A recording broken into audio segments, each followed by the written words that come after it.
1 Samuel 5, 2 Kings 5, 1 Chronicles 5, 2 Chronicles 5, Jeremiah 27, Daniel, the fifth book from Isaiah, or the 27th book of the Bible, Daniel 5 and Ezra 5.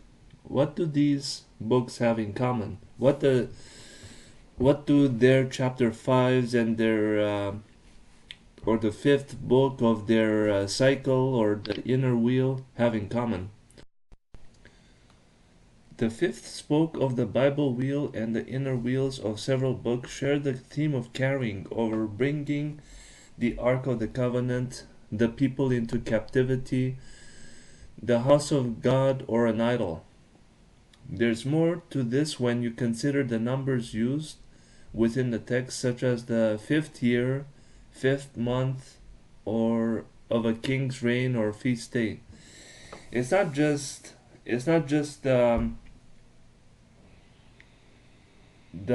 structure of the text. For example, this numerical pattern is also found within the text, such as the fifth year of a king's reign, this and that happened, and there's something in common with the text as it is divided. So I'm going to show it to you.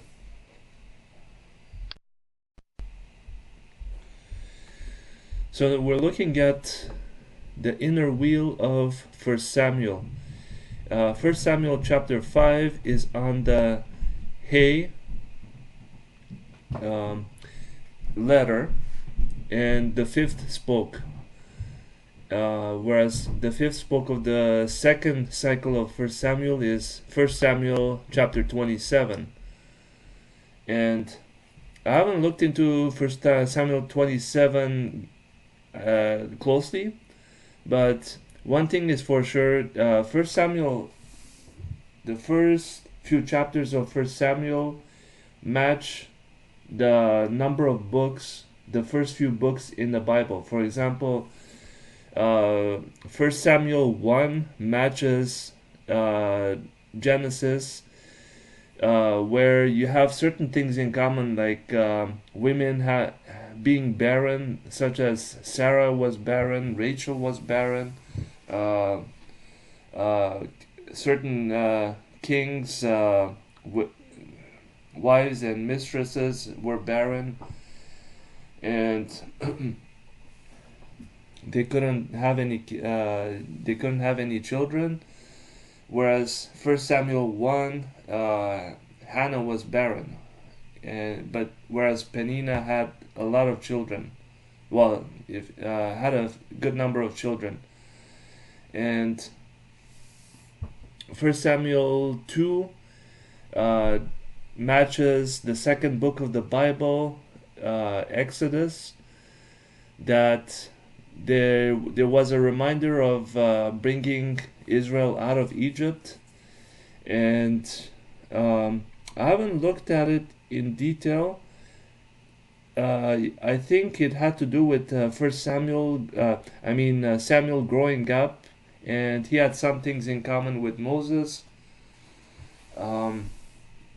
Whereas the third chapter of First Samuel matches Leviticus, because Leviticus has the Hebrew first few words of the Bible. First few words of Leviticus is actually the title of the book, Leviticus, which is Vayikra. Vayikra means "and he called," meaning referring to the Lord calling Moses from within the tabernacle.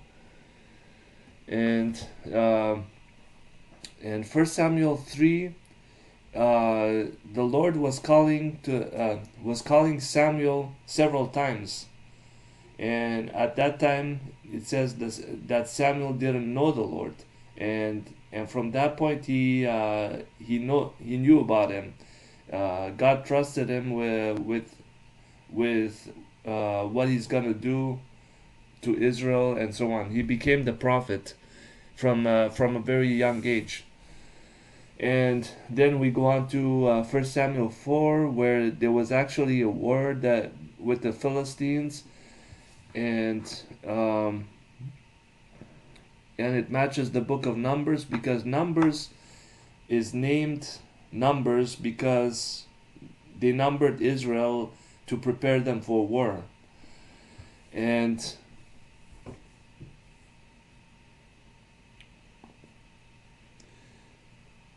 that's pretty much it.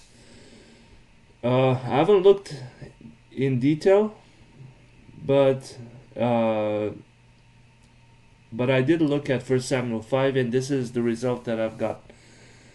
1 Samuel 5 actually matches the fifth book, Deuteronomy, and it had to do with taking or carrying captive into a foreign nation, as it was mentioned in Deuteronomy, the latter chapters, for around like Deuteronomy 28, I believe, to 30 or 32.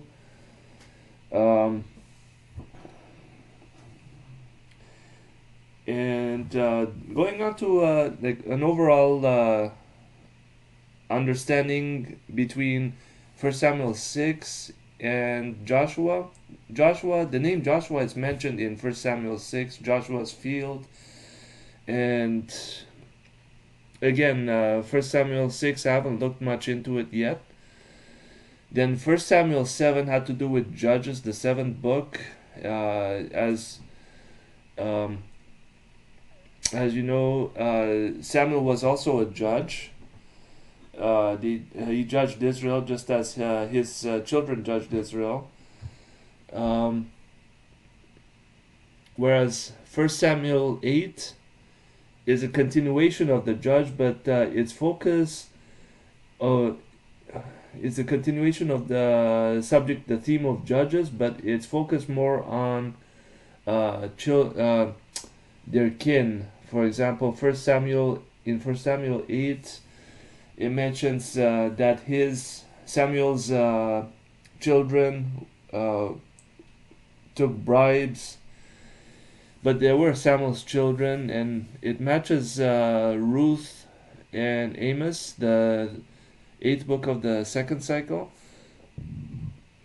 where if you look at 1 Samuel 8's for Samuel's children, one of them was named Joel, and Joel is actually the 7th book of the second cycle, and not the 8th book, the 7th book, but it does show connection with the 7th book, the 7th book, that is.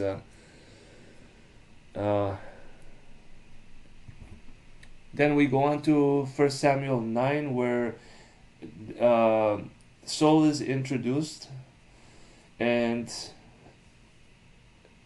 it talks about his journey of he lost his father's asses and donkeys, and he was looking for them. He was sent by his father. He was looking for them.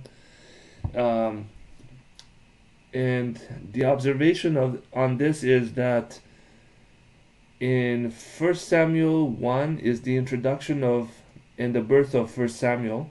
Is the birth of Samuel, the prophet Samuel, whereas 1 Samuel 9 is the 1 Samuel 9 matches the 9th book of the Bible, which is 1 Samuel itself. Whereas 1 Samuel 9 was the introduction of Saul, whereas 1 Samuel chapter 1 is the introduction of Samuel, the birth of Samuel. And you can go on to 1 Samuel 10 and the 10th book of the Bible, which is 2 Samuel, and 1 Samuel 11 with the 11th book of the Bible, 1 Kings, and so on. But I want to focus on the 5th chapter of 1 Samuel. Verse 1, and the Philistines took the ark of God and brought it from Ebenezer to Ashdod. When the Philistines took the ark of God, they brought it into the house of Dagon and set it by Dagon. The 8th verse. They sent therefore and gathered all the lords of the Philistines unto them, and said, What shall we do with the ark of God of Israel? And they answered, Let the ark of God of Israel be carried about unto Gath. And they carried the ark of the God of Israel about thither. And it was so that after they had carried it about, the hand of the Lord was against the city with a very great destruction. And he smote the men of the city, both small and great, and they had emeralds in their secret parts. Remember, emeralds was mentioned in the 5th book, Deuteronomy, but I haven't looked at it in detail yet. Deuteronomy is the 5th book, so you see a connection with either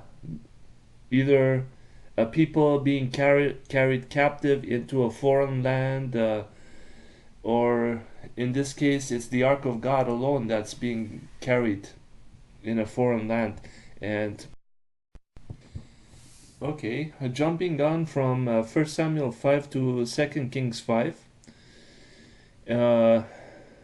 as you see, as usual, the 5th chapter of 2 Kings, just like 1 Samuel, it's under the letter Hey, which is the 5th letter of the alphabet, which is also this line is the 5th spoke of the inner wheel of 2 Kings. And here's how the story goes. 2 Kings 5 verse 2, and the Syrians had gone out by companies and had brought away captive out of the land of Israel a little maid, and she waited on Naaman's wife. And verse 18, in this thing the Lord pardon thy servant, that when my master goeth into the house of Rimmon to worship there, and he leaneth on my hand, and I bow myself in the house of Rimmon, when I bow down myself in the house of... Oh, I must have...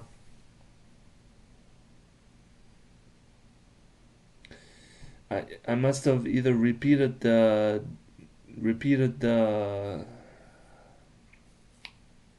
phrase, but I'm gonna look